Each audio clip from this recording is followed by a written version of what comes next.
खऱ्या अर्थानं दरवेळेला आपण महिलांना समाजाच्या प्रवाहात आणण्यासाठी घटनेच्या माध्यमातून असेल किंवा विविध योजनांच्या माध्यमातून असेल महिलांना प्रवाहात आणण्यासाठी आपण वारंवार काम करत असतो। पण खऱ्या अर्थाने महिलांना राजकारणात स्थान देण्यासाठी ज्यावेळेस 33% आरक्षणाचं विधेयक संसदेत मांडण्यात येतं त्यावेळेला काँग्रेस विरोधी पक्ष म्हणून त्याला विरोध करण्याचं काम करतो, त्याच्या विरोधात मतदान करण्याचं काम करतो। त्यावेळेला खऱ्या अर्थाने महिलांचा कुठेतरी केला गेलेला खूप मोठा अपमान आहे। म्हणजे स्वतःच्या घरातील महिलांना ते नेहमी पुढे करण्याचं काम करतात, पण सर्वसामान्य घटक असणाऱ्या सर्वसामान्य समाजातून येणाऱ्या महिलांना कुठेतरी हा विरोध ज्या वेळेला केला जातो, त्यांचा आरक्षणाच्या मुद्द्यावरती विरोधात मतदान केलं जातं। मला वाटतं ही सगळ्यात मोठी शोकांतिका आहे आणि म्हणून कुठे ना कुठे सगळ्या महिलांनी एकत्र येऊन हा काँग्रेसचा निषेध इथं करण्याचं ठरवलेलं आहे, ज्याच्या माध्यमातून काँग्रेसला सुद्धा कळालं पाहिजे की आपण जे करतोय ते चुकीचं करतोय आणि येणाऱ्या काळामध्ये महिलांना हे आरक्षण मिळालं पाहिजे आणि महिला समाजाच्या प्रवाहात आल्या पाहिजे, याच्यासाठी हा निषेध इथे सुरू आहे। तेजस्विनी केंद्रे, संभाजीनगर महिला आघाडी, जिल्हा समिती। काल महायुती सरकारने संसदेमध्ये नारी शक्ती विधेयक या ठिकाणी आणलं होतं आणि महिलांना राजकारणामध्ये स्थान देण्यासाठी 33% आरक्षण मिळावं अशा पद्धतीचं हे विधेयक होतं।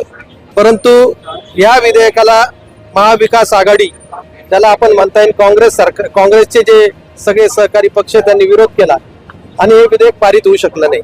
खऱ्या अर्थाने मतदानाच्या वेळेस, निवडणुकीच्या वेळेस महिलांच्या बाबतीत गोड गोड बोलायचं आणि ज्यावेळेस महिलांना खऱ्या अर्थानं त्यांचा सन्मान करता येईल, त्यांना राजकारणामध्ये पुढे आणता येईल, अशा वेळेस ते विधेयक पास होऊ द्यायचं नाही, अशा प्रकारची दुटप्पी भूमिका या ठिकाणी काँग्रेसने घेतलेली आहे आणि निश्चित त्याचा निषेध आम्ही या ठिकाणी करतोय।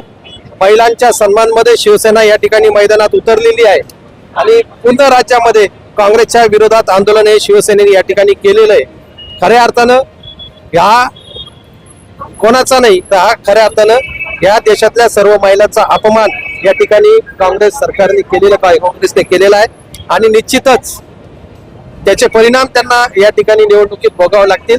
जो महिलांचा अपमान या ठिकाणी झालेला आहे त्याचा बदला घेतल्याशिवाय महिला शांत बसणार नाही आणि त्या महिलांच्या पाठीशी आम्ही या ठिकाणी एकनाथ शिंदे साहेबांच्या नेतृत्वाखाली, खासदार श्रीकांत शिंदे साहेबांच्या नेतृत्वाखाली खंबीरपणे उभे आहोत। पण त्यांचं म्हणणं असं आहे की आरक्षण काढून हा घाट घातला होता, तो आम्ही हाणून पाडला असं काँग्रेसचं म्हणणं आहे। काँग्रेसने सुद्धा किती वेळेस या ठिकाणी घटना दुरुस्ती केली हे मला सांगण्याची आवश्यकता नाहीये।